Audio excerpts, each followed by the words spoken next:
അങ്ങനെ പറയത്തക്ക ഒരാഘോഷവും ഇല്ലാത്തൊരു ഓണമായിരുന്നു 2025 ഞങ്ങൾക്ക് തന്നത്. മാമൻ ഞങ്ങളുടെ വിട്ട് പിരിഞ്ഞ് പോയിട്ട് 2 മാസം ആവുന്നേ ഉള്ളൂ. കാര്യങ്ങളൊക്കെ വഴിയേ പറയാം. സ്കിപ്പ് ചെയ്യാതെ ഫുള്ള് കാണണം. താമസിക്കുന്നില്ല, നേരെ വീഡിയോയിലേക്ക് പോകാം.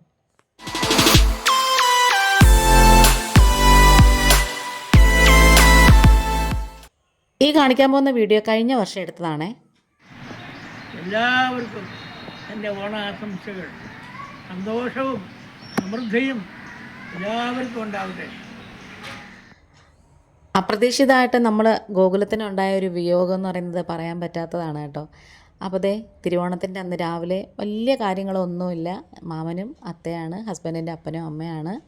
ഇത് ഞങ്ങളുടെ ഒരു ഫാമിലി ഫോട്ടോയാണ് കേട്ടോ. കുറേ വർഷങ്ങൾക്ക് മുമ്പ് എടുത്തതാണ്. ഇപ്പോൾ എല്ലാവരും വലുതായി. അതൊക്കെ കഴിഞ്ഞിട്ട് ഞാൻ അടുക്കളയിൽ കയറി ഹസ്ബൻഡിനും മോനും ഒക്കെ ചായ ഇട്ട് എടുത്തിട്ട് ഇന്നിപ്പോൾ രാവിലെ ഇഡ്ഡലിയും സാമ്പാറും ചമ്മന്തിയാണ്. കഷ്ണങ്ങളൊക്കെ ഇന്നലെ നുറുക്കി വെച്ചിട്ടുണ്ടായിരുന്നു. പിന്നെ കുറച്ച് പച്ചമുളകും കൂടെ കീറിയിട്ട് അതിലേക്ക് ഇട്ട് കൊടുക്കുകയാണ്. പരിപ്പൊക്കെ ദേ നല്ലോണം വെന്ത് വന്നിട്ടുണ്ട്. അതങ്ങ് മാറ്റി വയ്ക്കുവാണേ. ഇനി അതേ കുക്കറിൽ തന്നെ കുറച്ച് വെള്ളമുണ്ട്, ഇച്ചിരിയും കൂടി വെള്ളം ഒഴിച്ചിട്ട് നമുക്ക് ഈ കഷ്ണങ്ങളൊക്കെ അങ്ങ് ഇട്ട് കൊടുക്കാം.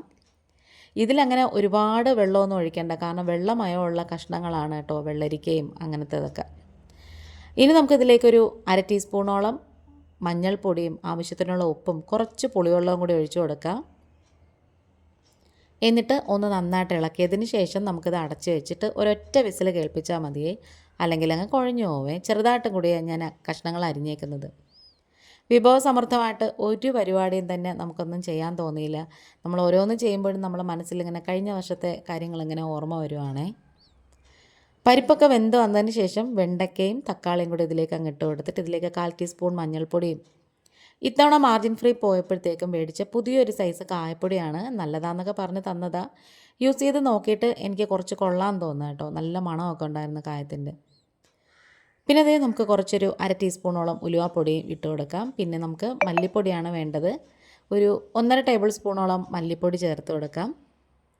പിന്നെ ഒരു 1/2 ടേബിൾ സ്പൂണോളം നല്ല എരിവുള്ള മുളക് പൊടി ചേർത്ത് കൊടുക്കാം. 1 ടീസ്പൂണോളം പിരിയൻ മുളകും കൂടി ചേർത്ത് കൊടുക്കാമേ.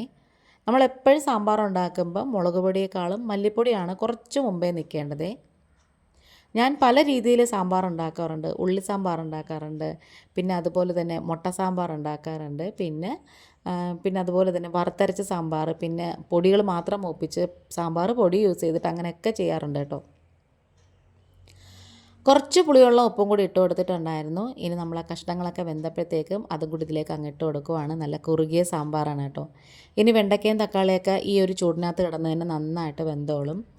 എല്ലാ തവണയും ഓണം എന്നൊക്കെ പറയുമ്പോൾ ഉണ്ടല്ലോ ഒരു കുറേ പരിപാടികളാണ്, പലഹാരങ്ങളൊക്കെ ഉണ്ടാക്കുന്നതും എന്തെങ്കിലും സ്പെഷ്യലായിട്ടൊക്കെ കുറച്ച് ഉണ്ടാക്കാറുണ്ട്.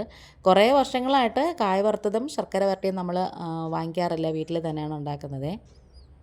പിന്നെ നമുക്കിത് താളിച്ചൊഴിച്ച് കൊടുക്കാം. എന്നിട്ട് അതിൻ്റെ മുകളിലേക്ക് കുറച്ച് മല്ലിയിലയും കൂടി വിതറി കൊടുക്കാം. 3-4 ദിവസമായി കേട്ടോ നമ്മൾ ലോങ് വീഡിയോ ഒക്കെ ഇട്ടിട്ട്. പിന്നെ എല്ലാവരും ഓണത്തിരക്കൊക്കെ അല്ലേ, നമ്മൾ വീഡിയോ ഇട്ടാലും നമ്മളെപ്പോലെ ചെറിയ യൂട്യൂബേഴ്സിൻ്റെ വീഡിയോ ഒന്നും അങ്ങനെ മുഷിഞ്ഞിരുന്ന് കാണാനൊന്നും ശ്രമിക്കത്തില്ല. പിന്നെ കുറച്ച് വെള്ള ചട്നിയും കൂടെ ഉണ്ടാക്കി. അപ്പോൾ എന്തായാലും കുറച്ച് ചിപ്സും അതുപോലെ മിക്സ്ചറും ഒക്കെ ഹസ്ബൻഡ് പുറത്തുനിന്ന് മേടിച്ചിട്ടുണ്ടായിരുന്നു. ഇതിനിടയ്ക്ക് ഹസ്ബൻഡ് ചിറ്റയുടെ മോൻ വന്നപ്പം ഗണപതി അമ്പലത്തിൽ നിന്ന് ഉണ്ണിയപ്പവും കൂടെ കൊണ്ടുവന്നേ. ഉച്ചക്കലത്തേക്ക് പിന്നെ അങ്ങനെ സ്പെഷ്യലായിട്ടൊന്നുമില്ലായിരുന്നു. സാമ്പാറും അവിയലും പച്ചടിയൊക്കെ ഉള്ളൂ. ഇത്രയേ ഉള്ളൂ. Thanks for watching.